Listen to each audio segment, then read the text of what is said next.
Matityahu, Matthew, chapter 15. Then some Parushim and Torah teachers from Yerushalayim came to Yeshua and asked him, "Why is it that your Talmudim break the tradition of the elders? They don't do a natilat yadayim before they eat." He answered, "Indeed, why do you break the command of God by your tradition?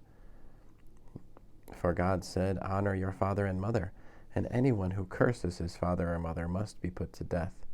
But you say, if anyone says to his father or mother, 'I have promised to God what I might have used to help you,' then he is rid of his duty to honor his father or mother.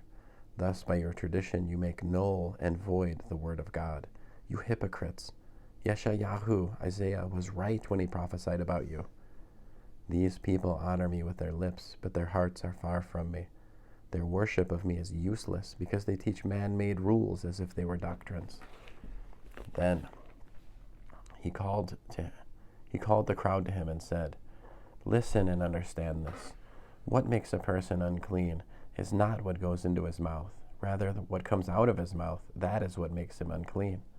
The Talmudim came to him and said, "Do you know that the Parushim were offended by what you said?" He replied, "Every plant that my Father in heaven has not planted will be pulled up by the roots. Let them be. They are blind guides. When a blind man guides another blind man, both will fall into a pit." Kepha said to him, "Explain the parable to us." So he said, "Don't you understand even now? Don't you see that anything that enters the mouth goes into the stomach and passes out into the latrine? But what comes out of your mouth is actually coming from your heart, and that is what makes a person unclean. For out of the heart come forth wicked thoughts, murder, adultery, and other kinds of sexual immorality, theft, lies, slanders. These are what really make a person unclean. But eating without doing natilat yadayim does not make a person unclean."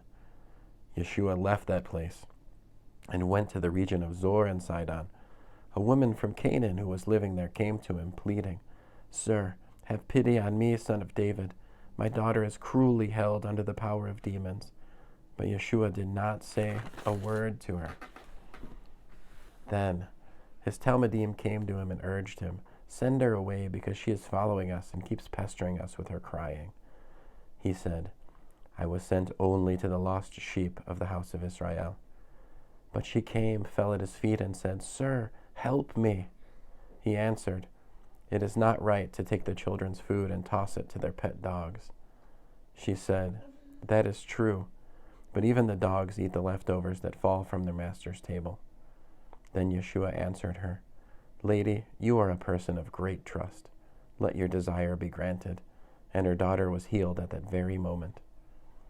Yeshua left there and went along the shore of Lake Kinneret. He climbed a hill and sat down, and large crowds came to him, bringing with them the lame, the blind, the crippled, the mute, and many others. They laid them at his feet, and he healed them. The people were amazed as they saw mute people speaking, crippled people cured, lame people walking, and blind people seeing, and they said, "Barakah to the God of Israel." Yeshua called his Talmudim to him and said, "I feel sorry for these people, because they have been with me 3 days, and now they have nothing to eat. I don't want to send them away hungry, because they might collapse on the way home." The Talmudim said to him, "Where will we find enough loaves of bread in this remote place to satisfy so big a crowd?" Yeshua asked them, "How many loaves do you have?"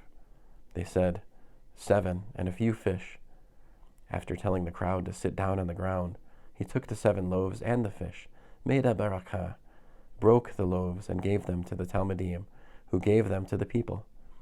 Everyone ate his fill, and they took 7 large baskets full of the leftover pieces.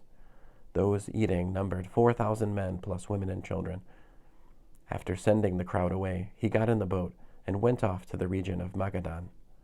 End of Matthew, chapter 15.